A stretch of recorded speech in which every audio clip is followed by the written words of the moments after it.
Hi,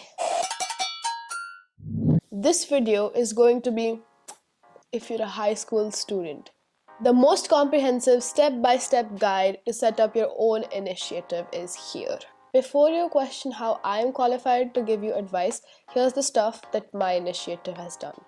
With a vision to make practical STEM accessible to everyone, my volunteers and I fundraised about 4 lakh rupees and conducted workshops at 6 municipal schools. 50 students received educational support, including books for their 9th and 10th grade. We also donated practical teaching equipment like microscopes, electricity kits, prisms, lab stands, etc. After being featured in the newspaper, we've also been nominated for the Bal Shakti Puraskar. This project culminated in a curriculum that we devised based on the activities and experiments that were successful and weren't.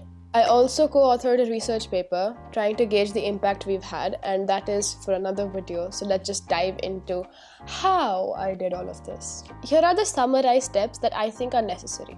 Firstly, finalizing your vision and the change you want to make. Once you have it all up in your mind, that is when you can put things to action. For me, this included visiting about 10 to 12 municipal schools and to figure out what the current scenario is like. The second step was to find a budget. While there are a few initiatives you could lead with no monetary requirements, mine surely did. So, the next thing I did was sit with a few friends of mine who were ready to volunteer and make a budget. Now, this budget does not have to be a hard and fast budget, meaning I still do not have the money, so I cannot allocate how I want to use that money. What I was doing instead was trying to make a ratio. So if I am supposed to teach at one school, that would mean I'd be catering to about 100 students. And for 100 students, say I need 40,000 rupees. Which means per student I required 400 rupees. Now if I would be able to raise 40,000 rupees, it would mean I can help 100 students. If I raised 80,000, I'd be able to help 200 students, and so on. So once you have your monetary requirements in mind, what you want to do is reach out to a few fundraising websites. Now what are fundraising websites? Websites like these actually run fundraising campaigns, meaning if you have a motto in mind, that could be anything. So it could be anything from something to do with charity, something to do with your own innovation that you have. For example, me carrying out a fundraiser for Project STEAM, or me having made this incredible tool that I want to mass produce but I don't have the money for it, so I can fundraise. Or say I found a poor kitten that I don't have the money to provide for, so I can raise money for her. So a multitude of things are covered by these crowdfunding websites. For both of the years that I ran Project STEAM, I partnered with Fueladream, which was really nice because I personally knew the CEO, Mr. Ranganath, who was actually a mentor at one of the entrepreneurship workshops that I did. So things like this always come in handy. So keep your connections tight. Now, how these websites actually work is they put out a whole storyline for you, a very detailed storyline, like this was mine. And what happens is basically you can route your fundraisers to this website and they can directly fund your campaign on there.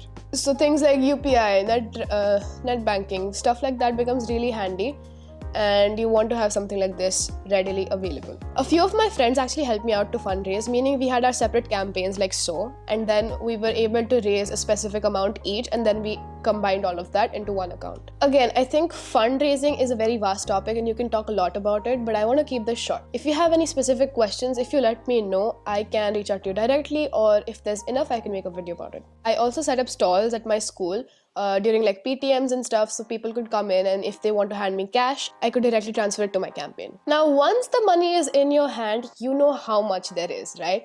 That is when you make a hard and fast budget. That budget you have to stick to throughout the project. Obviously, I ended up, for both of the years, I ended up raising more than I had anticipated, which was great because that meant I could amp up the level of my project that I was thinking about.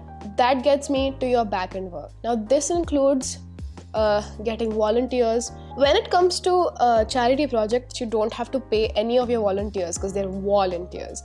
But if it's something that will make you money, if there's some benefit for you, there should be benefit for the people working for you, right? So I had a Google form that I uploaded to my LinkedIn. Make use of your LinkedIn. If you have volunteer spots open, please make it clear on LinkedIn and people will reach out to you. trust me, there is so many people who want to do stuff like this, and just informed my connections that hey, I'm doing this thing, if you want to volunteer, please fill out this Google form. I ended up receiving a lot of responses, and so I kind of had to, in fact, shortlist and pick the people who I think would be a good fit for my project. In the back-end work, I had volunteers from all over India, because that's obviously mostly online. So for Project STEAM, the back-end work included coming up with activities, shortlisting the activities we wanted to conduct in these schools. We made a day-wise calendar of what activities we're conducting on each day and what topic it was covering. So on the first day, if we're teaching fractions, we're using blocks to teach them fractions. The first year, we had a 1-week workshop at each school, meaning at every school we were spending 2 hours a day for 7 days, and we had the agenda for each of those days laid out about 2 to 3 months prior to the workshop.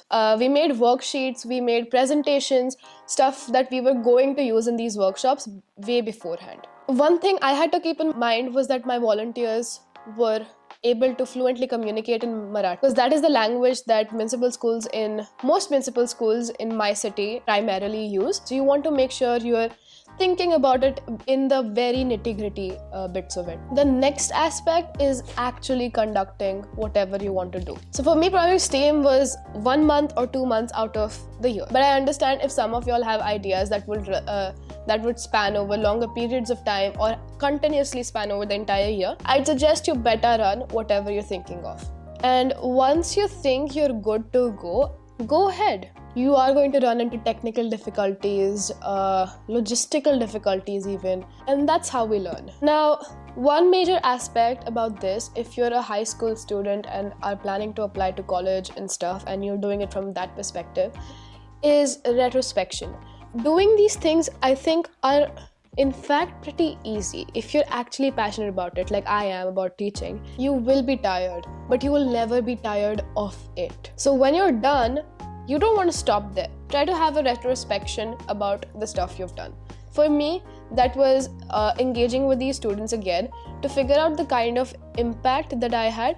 And well, it eventually culminated into a research paper, but it started with just trying to have some statistical results that I could show if the next time I wanted to approach a new school. So if I went to a new school, I could be like, hey, listen, I had a 30% increase in understanding, and that result-based approach would give me an edge, not only when it came to my applications, but also if I wanted to expand my project. Now, that was a breakdown of the stuff that I have done, and just basically a how-to initiative kind of a video. Please engage with this video, hit the like, hit the subscribe. I'm sure you know the drill, but just reminding. Also comment yes if you want a video about fundraising. I promise it'll be short, 4 minutes, 5 minutes at most. Thanks for tuning in.